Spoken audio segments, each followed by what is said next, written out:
je voulais qu'on puisse aller à la conquête de notre pays promis. Parce que ce que l'Éternel a dit à l'époque est réel aujourd'hui encore. Il veut s'adresser à nous ce soir encore. Amen.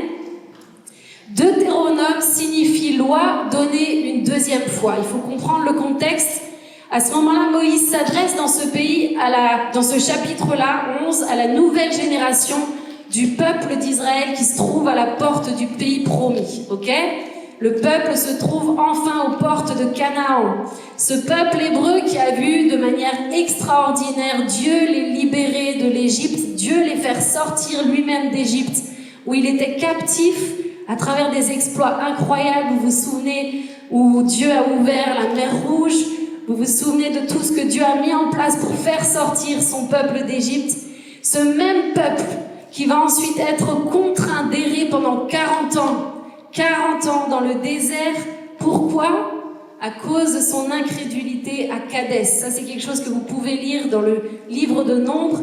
Ce peuple-là est enfin arrivé là où Dieu le prévoyait depuis le début. Et c'est ce périple incroyable qui nous enseigne encore aujourd'hui comment on peut vivre notre vie de foi au quotidien. Amen.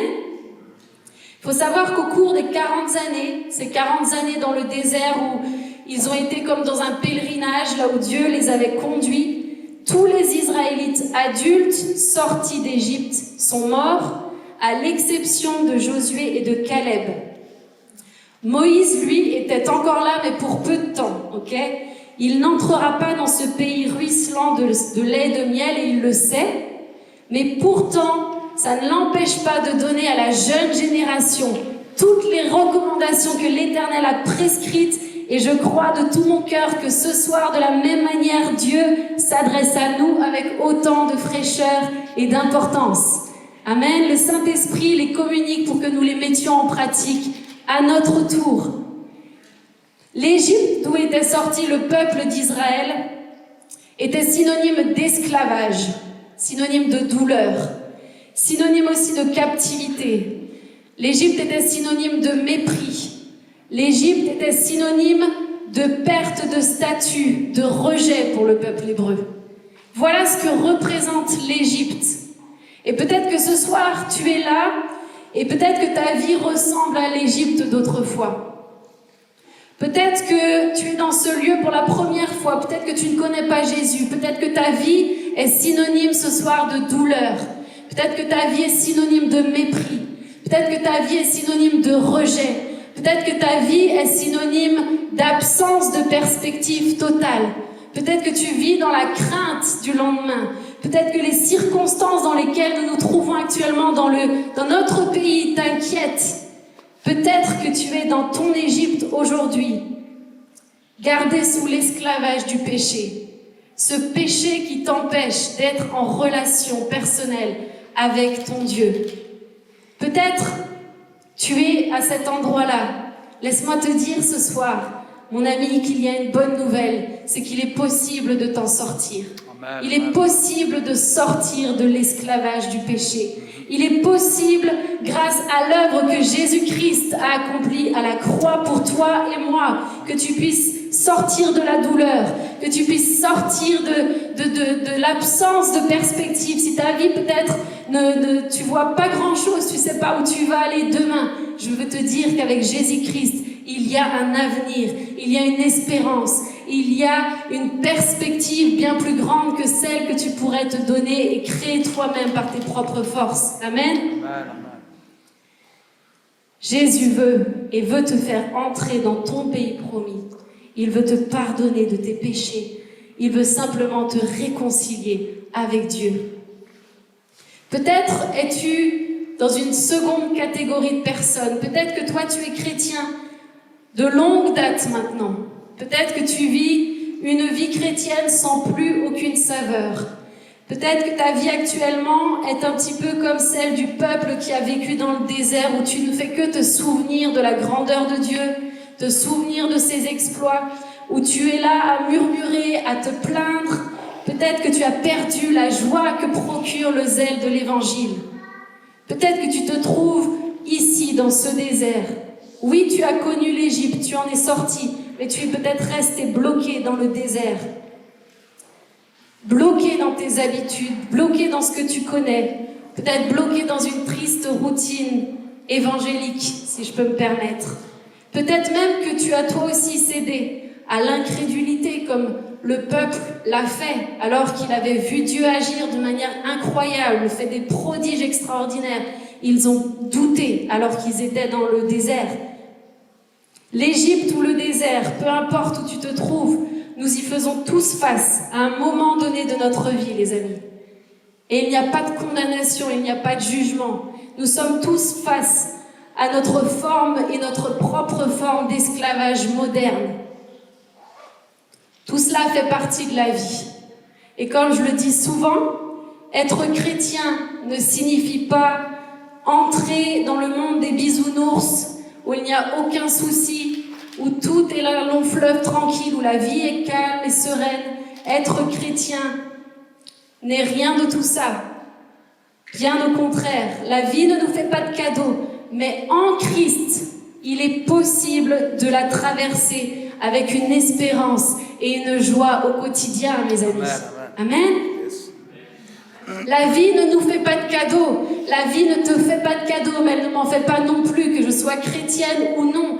Mais l'espérance en Jésus-Christ nous permet de traverser cette vie, malgré la difficulté, avec une joie qui est surnaturelle. Une joie qui vient de l'Éternel lui-même. Amen.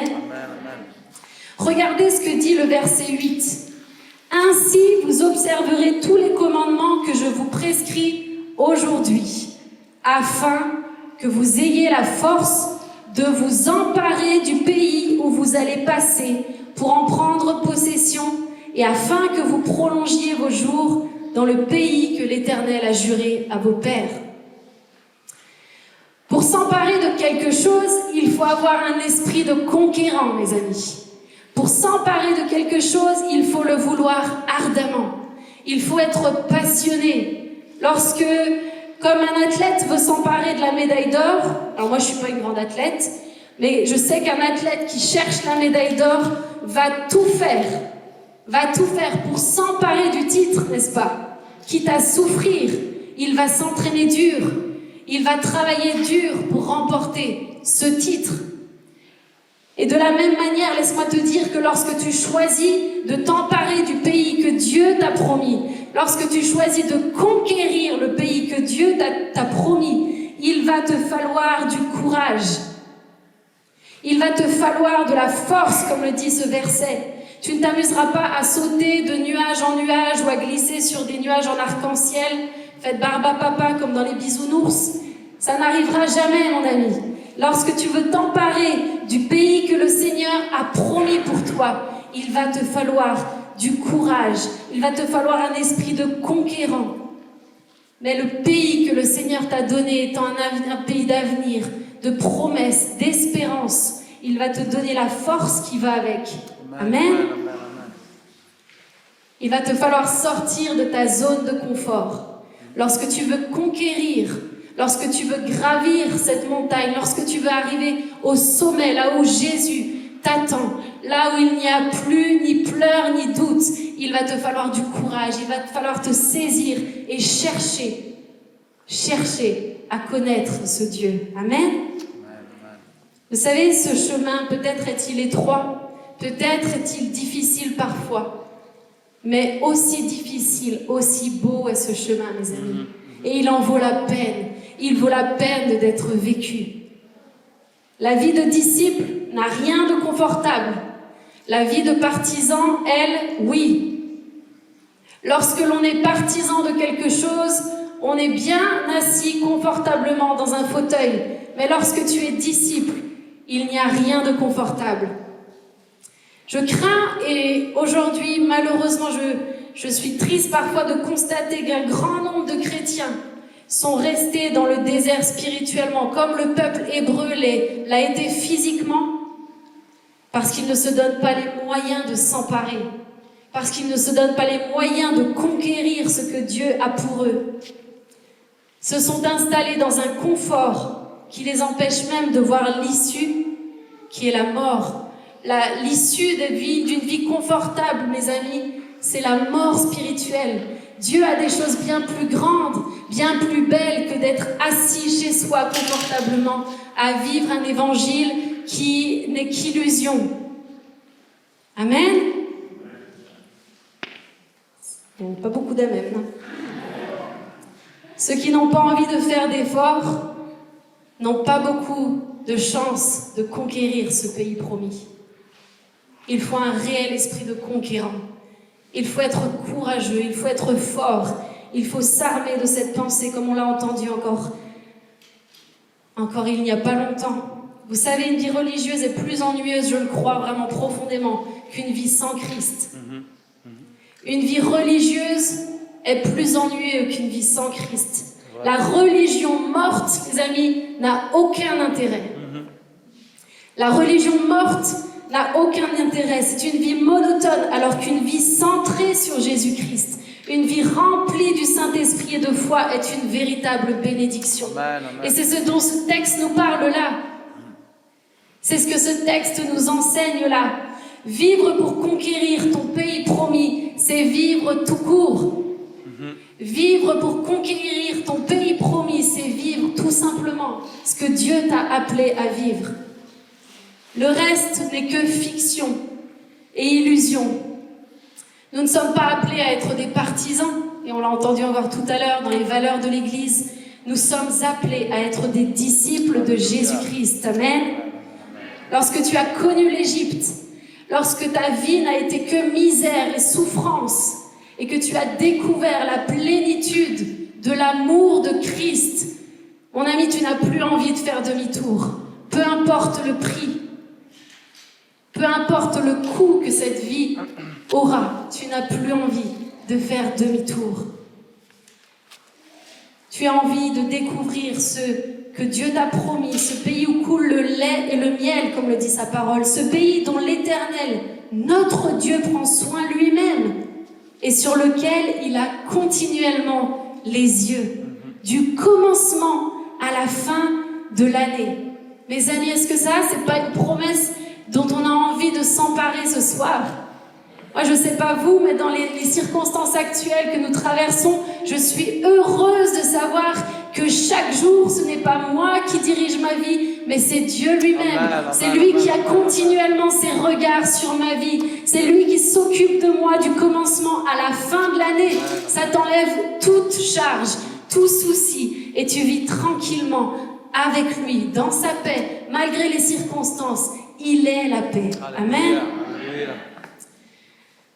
Ce pays-là, ce pays où coule ce lait, ce miel, cette conquête-là n'est pas destinée aux sympathisants de la foi, mais aux véritables disciples, prêts à payer le prix.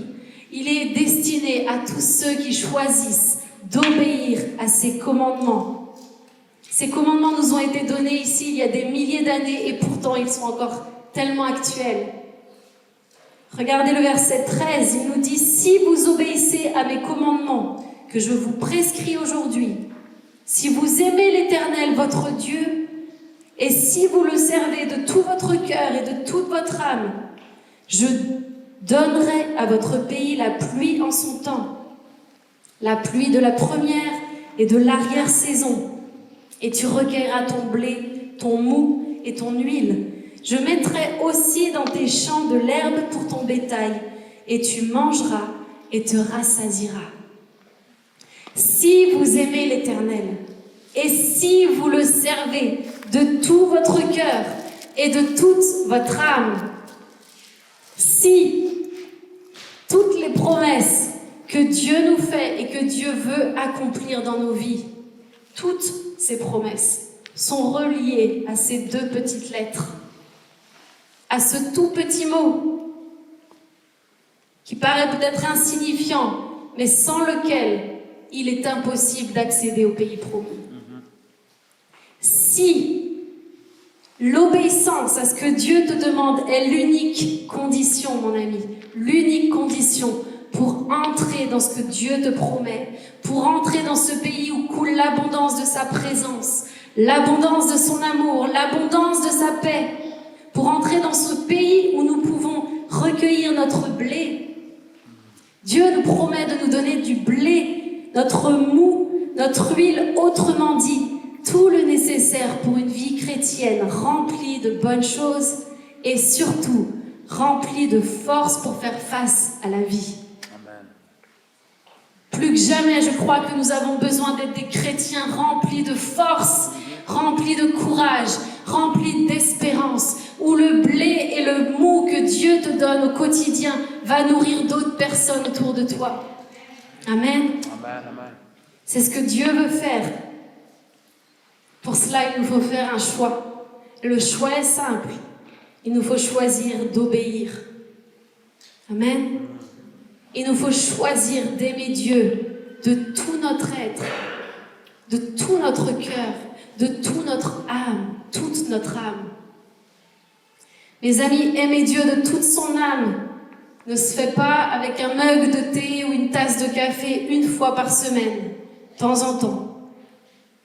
Aimer Dieu de tout son être, de toute son âme, va nécessiter que tu t'abandonnes à toi-même, va nécessiter que tu laisses de côté ta propre vie, que tu laisses de côté tes choix, tes ambitions, pour regarder à Jésus-Christ, pour t'attacher à Jésus-Christ seul, qui est celui qui veut veiller sur toi du début à la fin de l'année. Chaque année qui passe, il veut avoir son regard continuellement sur toi.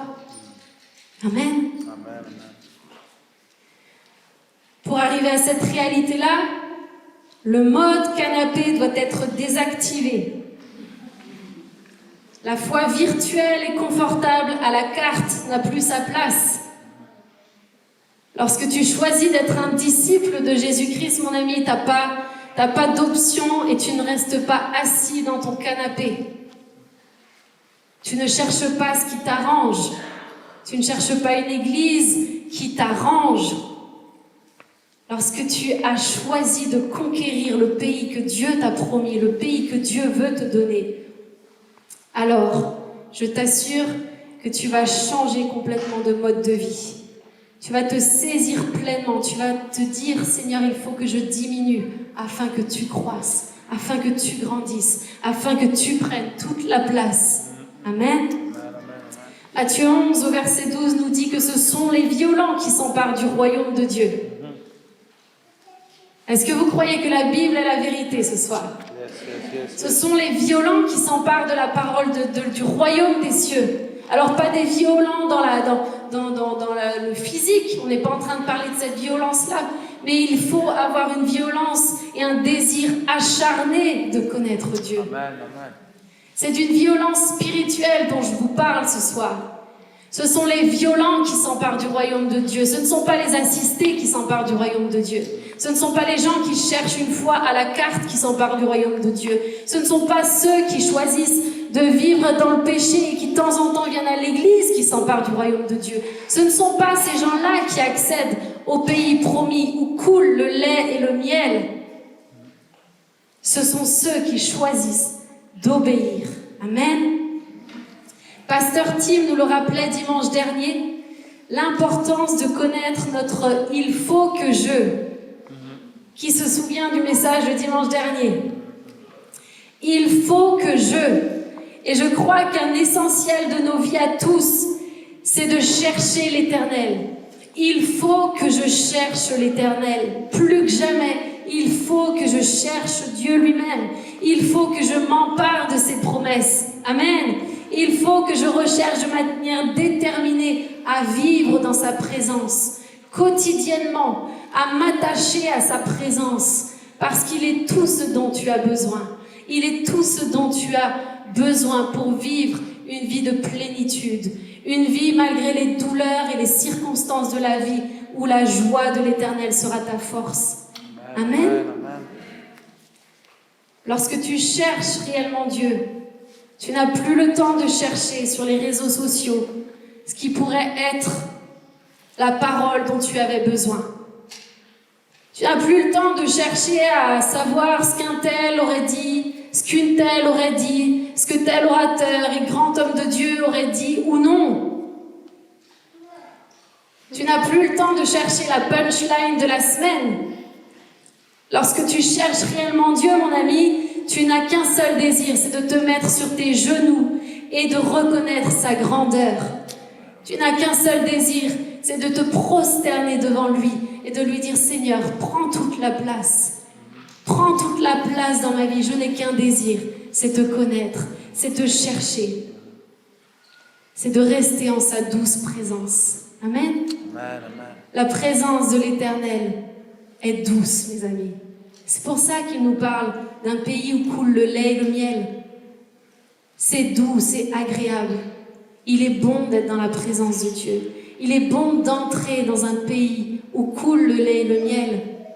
Là où tout est amer autour de nous, là où tout est aigre en ce moment autour de nous, nous pouvons entrer dans un pays où coule le lait et le miel. Et c'est donné à chacun d'entre nous ce soir.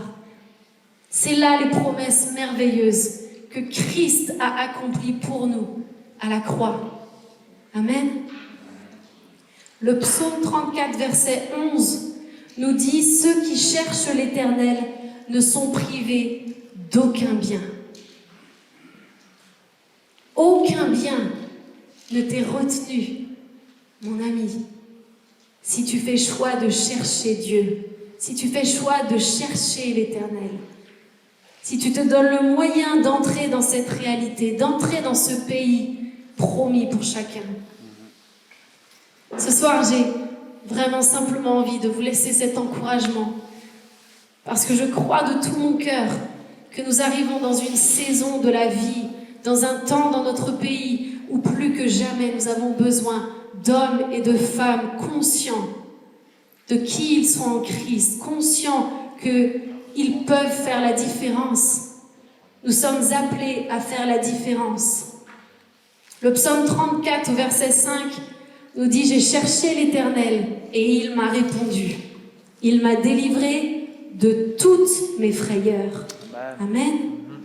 Quand on tourne vers lui les regards, on est rayonnant de joie. Alléluia. Amen. Et je crois que nous avons besoin d'être ces rayons de joie aujourd'hui dans notre pays. Nous avons besoin d'être ces rayons de soleil là où nous sommes, dans notre travail, à l'école, là où tu te trouves. Dieu veut faire de toi ce rayon de joie. Amen. Il veut te délivrer de toutes tes frayeurs. Tu es peut-être là, tu es peut-être inquiet, tu es peut-être dans la crainte de beaucoup de choses. Laisse-moi te dire que Jésus veut te libérer de toutes tes frayeurs. Il est ce Dieu merveilleux qui veut te donner cet avenir et cette espérance. Les amis, sortons de l'Égypte. Sortons de l'Égypte. La servitude a été abolie. Amen. Ne passons pas et ne passez pas votre vie de chrétien aux portes de Canaan, au risque d'y mourir. N'acceptez pas même cette idée-là que vous puissiez être aux portes. Là, Moïse s'adresse à eux, ils sont aux portes, ils vont entrer enfin dans le pays promis que Dieu leur avait destiné. Mais un grand nombre sont morts. Tous les adultes qui sont sortis d'Égypte sont morts, ne sont pas entrés dans le pays promis. J'ai tellement envie de vous encourager, si vous connaissez le Seigneur depuis de nombreuses années, ne restez pas aux portes de Canaan. Ouais, c'est vrai. Ne restez pas dans cet endroit de servitude, dans ce désert spirituel où tout est monotonie, où tout est routine, où tout est habitude. Entrez pleinement dans votre pays promis. Entrez pleinement là où Dieu vous attend, là où son Esprit Saint veut vous conduire jour après jour dans des merveilleuses aventures. Et je vous assure que lorsque Dieu conduit votre vie, vous êtes dans un bateau où il va y avoir de l'aventure. Amen. Ne mourrons pas dans ce désert. Dieu ne veut pas que tu meurs dans ce désert. Dieu t'aime infiniment, il veut te laisser, il veut te permettre d'entrer pleinement. Il n'a pas envoyé son Fils, il n'a pas envoyé ce qu'il avait de plus cher. La Bible nous dit qu'il a envoyé ce qu'il avait de plus cher afin que tout homme, toute femme puisse vivre libre, puisse vivre heureux, puisse vivre rempli d'assurance qu'un Dieu l'a créé et qu'un Dieu l'aime infiniment et qu'après la mort, c'est avec lui qu'il régnera éternellement. Amen.